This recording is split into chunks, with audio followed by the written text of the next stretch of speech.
Buongiorno e bentornati su UCapital 24, grazie per essere con noi nella nostra mattinata e soprattutto nel nostro speciale sulle elezioni. Le elezioni presidenziali americane hanno segnato un momento cruciale nella storia degli Stati Uniti con una vittoria sorprendente di Donald Trump. Nello speciale di oggi, dopo aver ampiamente seguito nelle scorse settimane tutte le fasi della campagna elettorale, vogliamo analizzare i principali sviluppi futuri, che saranno comportati dall'esito delle elezioni, le reazioni politiche a livello nazionale e anche internazionale e cosa ci potrebbe riservare il futuro con il ritorno di Trump alla Casa Bianca. E anche oggi lo facciamo collegandoci con Pierluigi Maffi e Jenna Hajamel Hassani, esperti di politica internazionale. Good morning Jenna e good morning Pierluigi.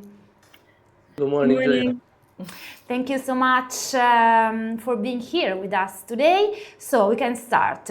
Donald Trump victory in the USA election has sparked various reactions, both in the United States and internationally.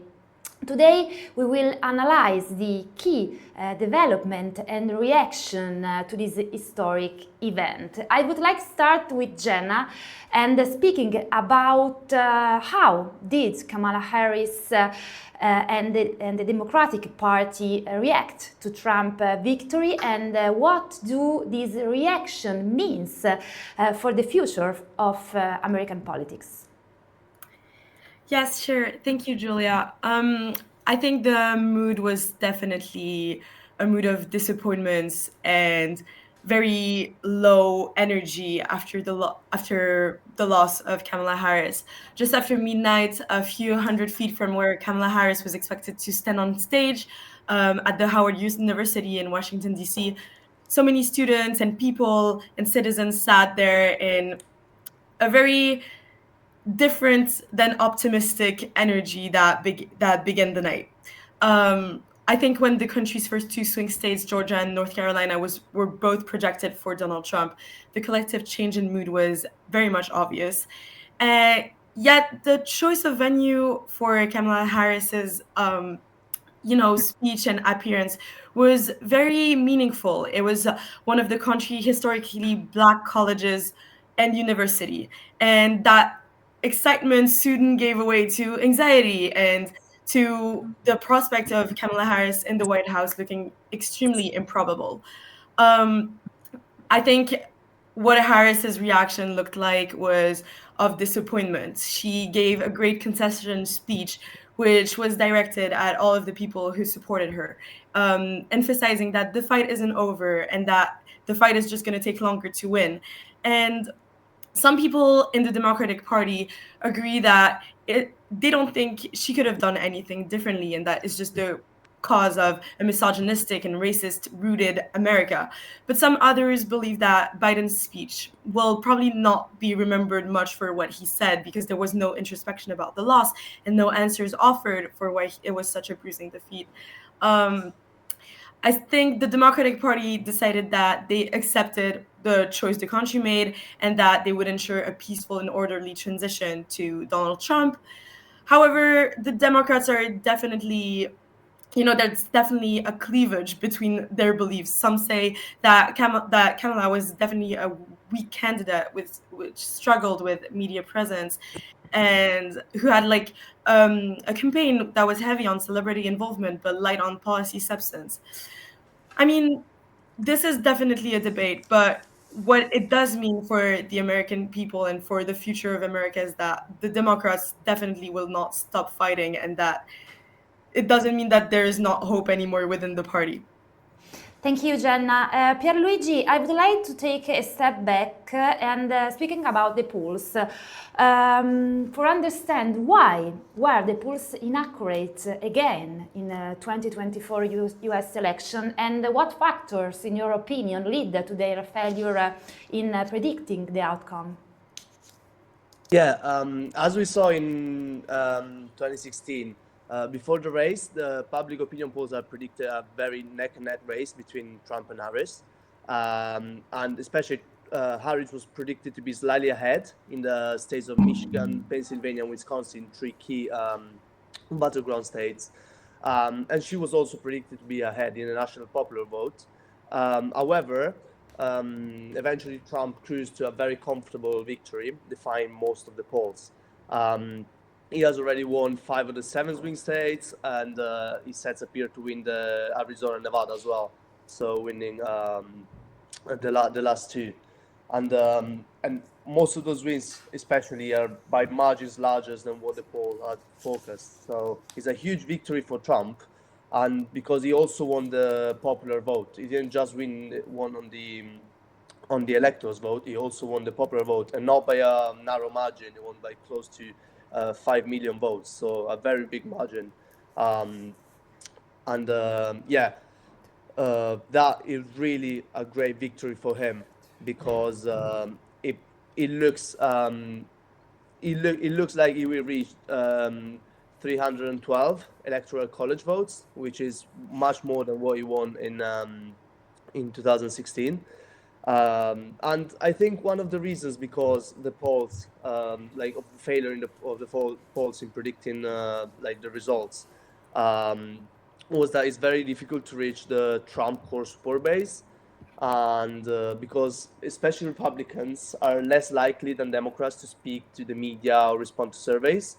So it's very difficult for pollsters to actually get a clear image of what the nation might vote like, because especially Democrats are usually, like on average, more college educated people, more likely to engage and to speak about what's going on, and so they might be overrepresented, especially, and as we saw, that was the case in these elections as well. Thank you, Pierluigi. Jenna, returning to the present, what are the key points of Trump's agenda for his second terms, and how do they differ from those of the first?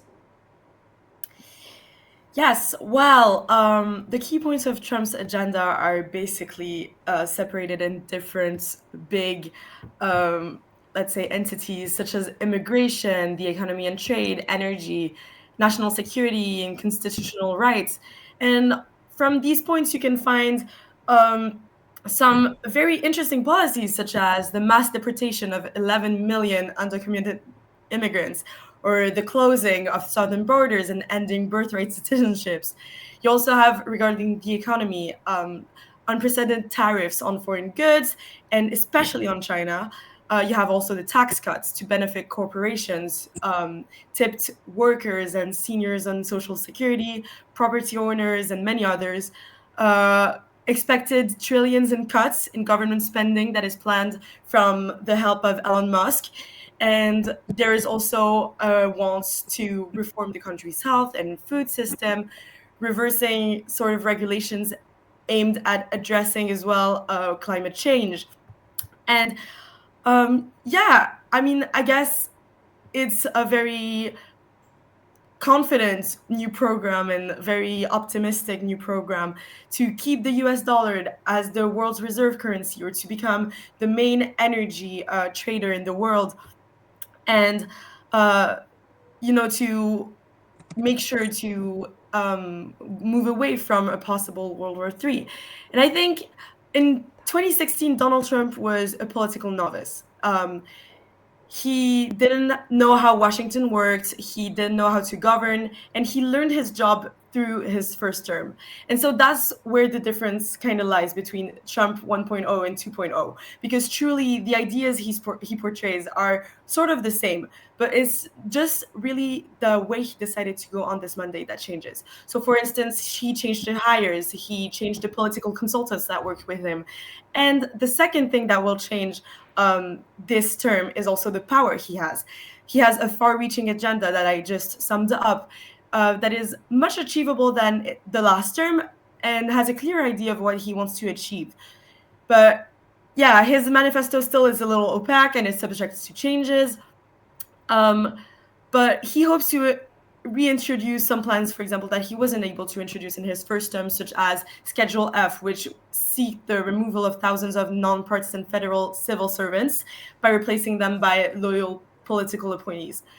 So I'd say that above all, the difference between 2016 and today is confidence. It's a confidence that wasn't there in 2016 and that is definitely there for the 2025 project. Thank you, Jenna, for the answer. Pierluigi, I would like to speak about the reactions about the Donald Trump victory and how did the world leaders react to Trump's victory, and what does it mean for the international relation moving forward? Yeah, the Europeans leader were very quick to congratulate Trump and try and emphasize the need for a continued cooperation with the US, especially because Trump had made some comments where he stated that he would pull out of NATO, for example, or that Europe needs to rely less on the US.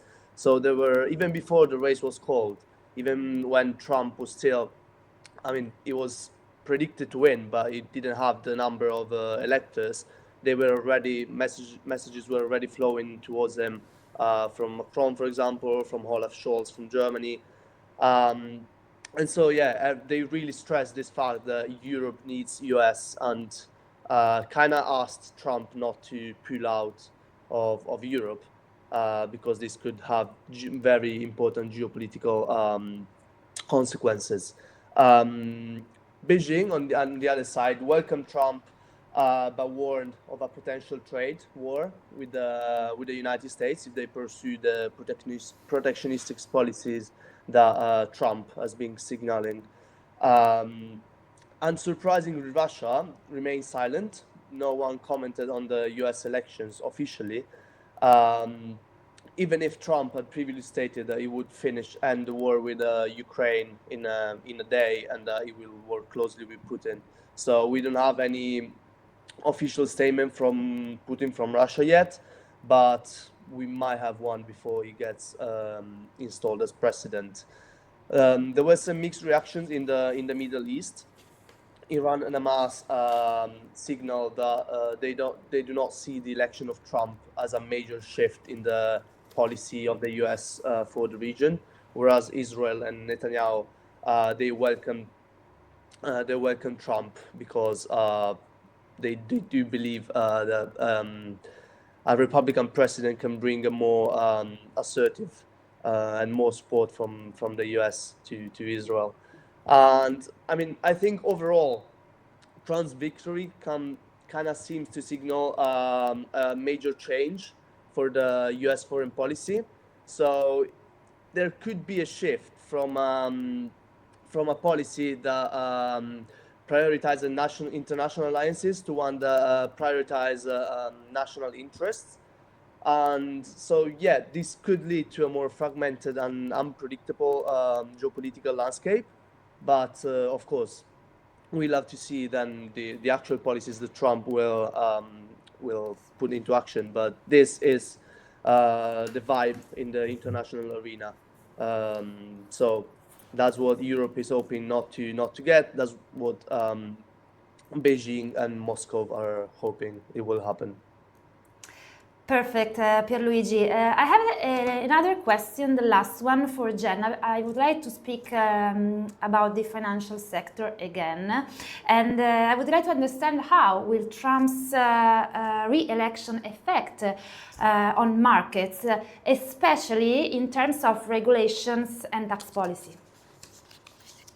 Yeah, there was definitely some uncertainty before the elections on how the financial sector would react to each of their, to Trump's or to Harris's win at this election. And I think Trump's election has been pretty well welcomed by the financial sector. The borrowing cost of the dollar and the Bitcoin all rose this morning. The morning of the elections, as markets absorbed the victory of Donald Trump in the US presidential elections. So the yield on US government bonds increased slightly, and a higher yield means also that the US government is offering a better return for investors to buy these bonds, because also of the tax cut policy that Trump is offering in his program. The value of the US dollar also went up by 1 to 2% against other major currencies like the Japanese yen and the euro. And this means when the dollar gets stronger, that American products are more expensive for foreign buyers and cheaper for US consumers to buy stuff. So Japan and Australia, all of their stock market rose. China and Hong Kong, the stock market actually fell because investors are worried that the US will impose tariffs on Chinese goods, which is definitely something that has been emphasized during the campaign. Yeah, I mean, the UK stock market also went up by more than 1%. And even though the US markets hadn't opened a pre-market yet, the trading shows that American stocks are expected to rise and might hit new records that are high.